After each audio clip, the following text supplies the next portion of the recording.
एक छोटी सी कहानी सुनाता हूं एक ऐसे इंसान की जिसकी लाइफ में कुछ भी ठीक नहीं हो रहा था। सैलरी कम हो गई थी, लोन ले रखे थे, उन्हें चुका नहीं पा रहा था, एक तरीके से लाइफ में फ्रस्ट्रेटेड था। उस इंसान की आदत ये थी कि वो भगवान को नहीं मानता था, कभी पूजा पाठ में यकीन नहीं रखता था, विश्वास नहीं रखता था।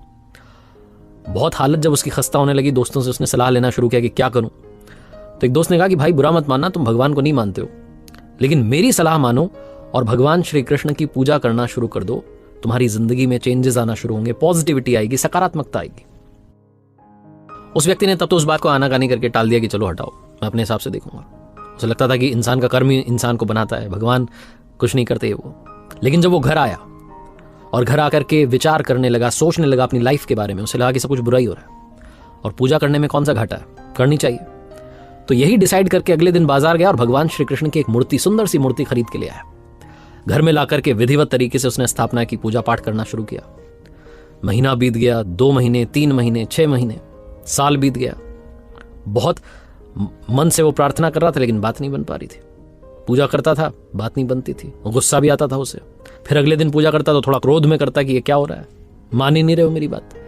2 साल तक उसने सब किया लेकिन जिंदगी में चेंज नहीं आया, जो चल रही थी वैसी चल रही थी। फिर एक दूसरे दोस्त के पास गया तो उसने सलाह दी कि भाई भगवान श्री कृष्ण की पूजा बंद करो और काली माँ की पूजा शुरू करो। काली माँ की मूर्ति खरीदो, वहां पूजा करना शुरू करो, तुम्हें देखना चेंजेस आएंगे लाइफ में। तो उसको लगा कि दूसरे दोस्त की सलाह भी मान लेते हैं। वो बाजार से काली माँ की मूर्ति ले आया। भगवान श्री कृष्ण की जो मूर्ति थी उसने ऊपर, जहां वो पूजा करता था उसके ऊपर एक टांड थी, अलमीरा थी, वहां पर रख दी। काली माँ की मूर्ति की विधिवत रूप से स्थापना कर दी, उनकी पूजा करने लग गया। 2-3 महीने, 4 महीने तक पूजा करता रहा, चेंजेस नहीं आ रहे थे। उसने सोचा क्या हो रहा है मेरी लाइफ में। फिर एक दिन उसके मन में ख्याल आया कि ये जो मैं काली माँ को अगरबत्ती लगाता हूँ, धूप बत्ती लगाता हूँ, ये जो धुआं ऊपर जाता है, ये भगवान श्री कृष्ण भी तो सूंघते होंगे। एक काम करता हूँ, कपड़े से उनका मुंह बांध देता हूँ।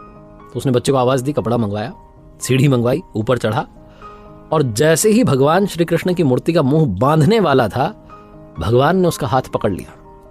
आदमी डर गया, चौंक गया, कहने लगा भगवान आप प्रकट हो गए, 2 साल से पूजा कर रहा था, आप आए नहीं, आज अचानक कैसे। भगवान श्री कृष्ण ने कहा आज मैं अचानक इसलिए आया क्योंकि आज तुमने माना कि मैं हूं। अब तक तुम बस मूर्ति की पूजा कर रहे थे, आज तुम्हें लगा कि ऊपर भगवान बैठे हैं, वो ये धुआं जो है सूंघते होंगे, उन तक पहुंचता होगा, उन्हें दिक्कत होती होगी, तो इसलिए तुम मेरा मुंह बांधने वाले थे। तुम्हें जैसे ही विश्वास हुआ कि मैं हूं, वैसे ही मैंने दर्शन दे दिया। कहानी बहुत छोटी है लेकिन ये मजेदार सी कहानी लाइफ में एक बड़ा मैसेज देती है। भाव बस्य भगवान, जब आपकी भावना, मन से जब आपके अंदर वो भाव आ जाते हैं कि मैं भगवान को मानता हूं, उनसे सब कुछ चाहता हूं, उन्हीं की आराधना करता हूं, प्रार्थना करता हूं, तो वो जरूर प्रकट होते हैं। लेकिन अगर आप सिर्फ मूर्ति मान करके पूजा करते रहेंगे, भाव नहीं रहेगा, तो आपकी लाइफ में ऊपर वाला भी मदद नहीं करेगा। इसलिए कहते हैं कि जाकी रही भावना जैसी, प्रभु मूरत देखी तिन तैसी। भाव बस से भगवान, भावना जो है वो जागृत कीजिए, ऊपर वाला आपकी जरूर जरूर जरूर मदद करेगा। एक बार फिर से वही बात जो अक्सर आपसे कहता हूं, ऊपर वाले के आशीर्वाद के साथ, अपनी सच्ची मेहनत के साथ और अपनों के प्यार के साथ कर दिखाओ कुछ ऐसा कि दुनिया करना चाहे आपके जैसा।